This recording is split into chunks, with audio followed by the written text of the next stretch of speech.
Let's now look at Rappler's Wrap for today, a list of the 10 most important events around the world you shouldn't miss.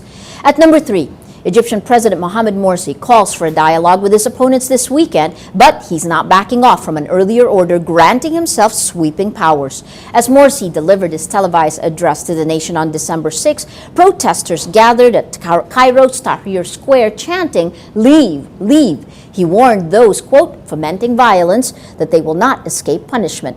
Overnight clashes kill 5 people and injure 644 others.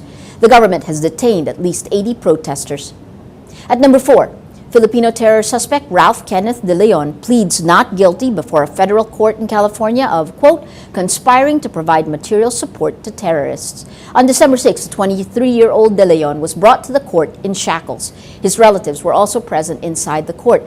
De Leon, a U.S. permanent resident, was arrested in November when he was supposedly on his way to Afghanistan, reportedly to join the Taliban and Al-Qaeda. At number 6, former NASA executives launch a private venture to send 2 people to the moon for a cost of $1.4 billion. Golden Spike Company, run by former NASA Associate Administrator Alan Stern, says it hopes to make its first launch by the end of the decade. Other countries such as South Africa, South Korea, and Japan can now join the voyage. Stern says they're going to, quote, make a commodity of it in the 2020s. And at number 8, the polar opposites will slug it out once again on Sunday, Manila time. Manny Pacquiao and Juan Manuel Marquez have fought 3 other times before, each time ending with similar results. A controversial decision that could have gone either way. Neither fighter got the consensus win over the other, even if officially Pacquiao has taken all 3 wins over Juan Manuel Marquez. Who is the better fighter? Pacquiao's counter-punching ability is built into his amazing reflexes. Will he make maximum use of this on Sunday? Well, for the full top 10, visit Rappler.com's The Wrap. The Philippines will face off with Singapore for the first leg of the AFF Suzuki Cup semifinals on Saturday. It's the first time a semifinal Suzuki Cup match will be held in the Philippines. ASCL's team manager Dan Palami says the Philippine national team will take a similar approach as they did in the group stages.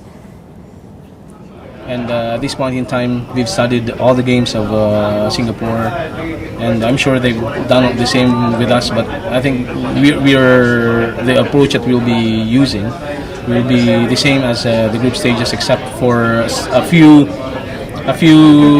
changes just to keep them surprised.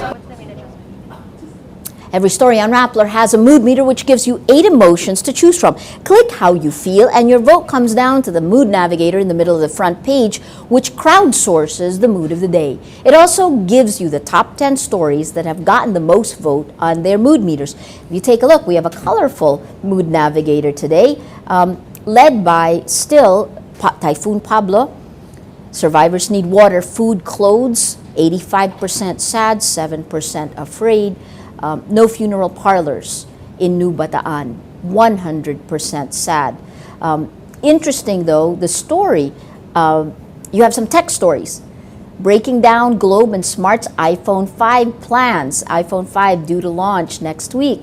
23% happy, 17% amused, and interestingly, 54% say they don't care, but they care enough to vote. So that contributes to the mood of the day, along with this story, the story that's gotten the most votes on its navigator. Teary-eyed Lani Mercado complains to House colleagues. It says 48% don't care and 33% are annoyed, but this story has gotten the most votes on the mood meter, helping to crowdsource the mood of the day. Today, most people don't care. Well, that's Rappler's Newscast for today, Friday, December 7, 2012. Visit Rappler.com and watch our newscast Monday to Friday. Tell us how you feel on our mood meter and help us crowdsource the mood of the day.